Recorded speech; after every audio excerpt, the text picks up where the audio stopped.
हे मुके पशु पक्षी प्राणी कुठे जाऊन आपली तक्रार दाखल करतील?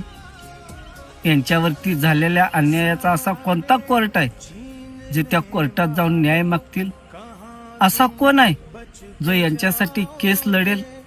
असा कोण आहे जे हे मुख्य प्राणी बेघर झाले त्यांच्यासाठी आसरा आधार देईल? असा कोण आहे जो या परिस्थितीमध्ये यांना चारा पाणी देईल? असा कोण आहे जे यांचं झालेलं नुकसान आहे त्याची भरपाई करून देईल?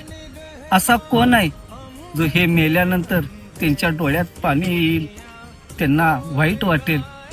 पण कोणीतरी असा आहे जे आज तुम्ही यांच्यासोबत करता ते उद्या तुमच्यासोबत सुद्धा घडणार आणि यांच्यासाठी उभा राहणारा या जगामध्ये एक आहे, देव माझा बाळू मामा.